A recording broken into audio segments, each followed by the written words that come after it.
in hindsight, that would have been the move. Early's pitching a great game.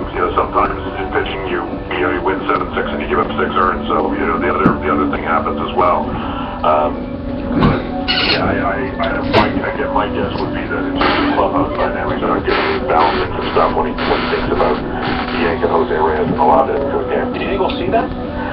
He might. It's not like Reyes has been terrible in the field. The frustrating thing from a fan point of view is that the plays he's not making a lot of a routine. It's not. I remember when Jerry talked about him kind of earlier in the season, kind of as though he were kind of physically failing, and that would kind of imply he's not getting balls. I mean, his range isn't what it was, and his range isn't Ryan Goins' range.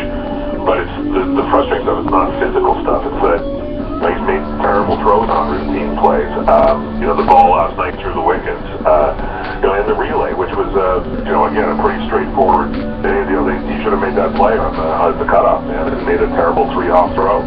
I'm not sure. I'm not sure if he's failing physically as much as people think he has suggested. But there is he just these kind of mental glitches in games, which from a veteran player are kind of hard to understand. Stephen, isn't less, I know these things happen in baseball, errors happen, and they lose the game, but to me it's more frustrating watching the starting pitching just fall flat on his face, game in, game out, generally speaking. Hutchinson struggled, Dickey struggled, you don't know what you're getting out of Estrada. Isn't that as a fan more frustrating that you have a need instead of, that's baseball, these things happen?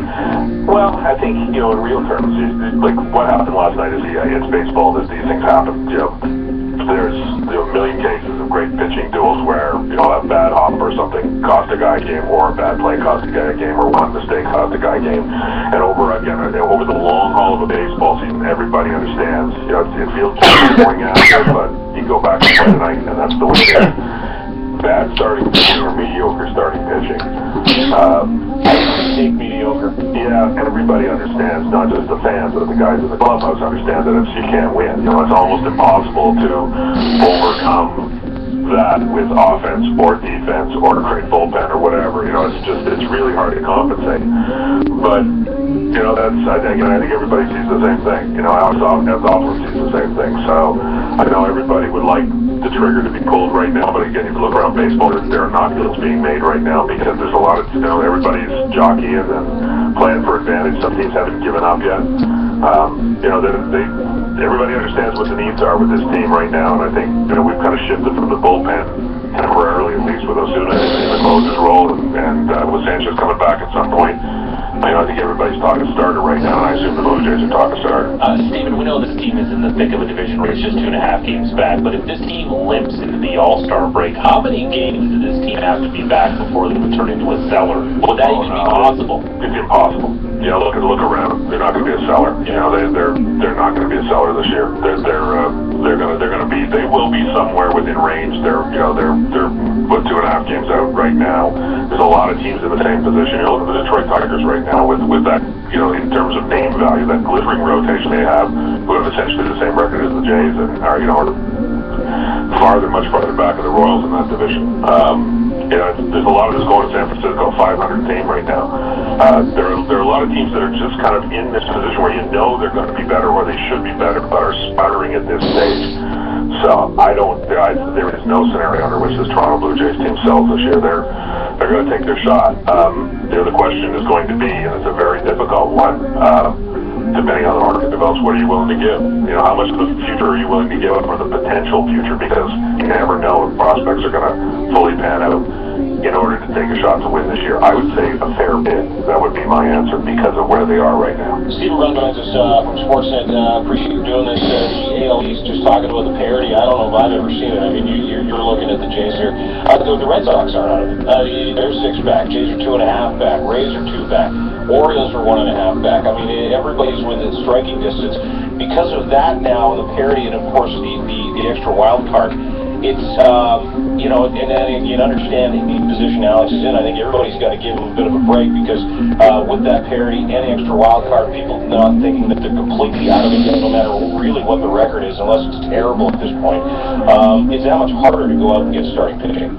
It is, and again, there are a lot of teams in the same boat. There are going to be a lot of teams, and the very few sellers, obvious sellers out there right now, even they aren't selling yet. The Phillies haven't, managed to make a deal yet. They're way out of it.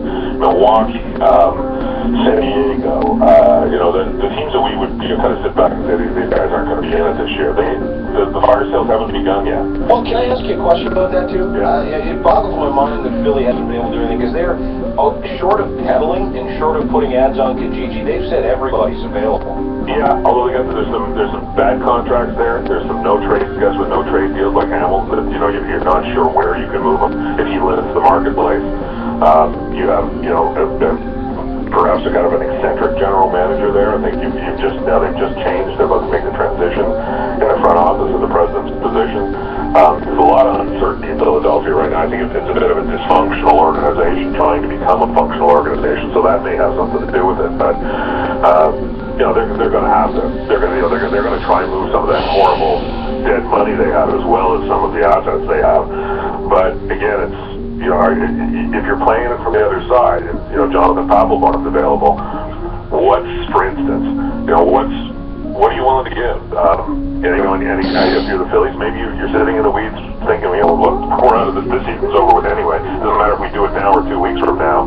We're going to hold these guys for ransom. So I think the market hasn't really happened yet. It is still developing, and until that, the log jam is broken and somebody kind of establishes value for what a starting pitcher's worth, what a closer's worth, everybody's going to be wary of overpaying, and everybody's going to be on the other side is going to be wary of underselling. Jays yesterday, a rumor that they're strongly, I don't know how it was put, they're aggressively trying to obtain Jeff Samardzija. Any news you have there? I don't have, they ran on him last year. They were interested in him last year, and they wouldn't pay the price in the end, and it would have been a very, very steep price for him. That was just Stroman and Hutchinson. Yeah, but that was but you had 1 more year, right? So in this case, he's just a rental for the rest of the season. The price will drop. I think the one thing I would be a bit wary of, and I think everybody, is that Jeff Samardzija has had a great year. He still strikes guys out, but he's pitching to an over 4 ERA right now, and has not looked like a dominant, kind of number one, which in every Jays fantasy is what you're looking for right now. So, but I know Alex doesn't like him, and I think he liked him last year. He just wasn't willing to pay that price, and I think again, if you're a Blue Jay fan, you're probably happy he didn't pay that much for him. But that's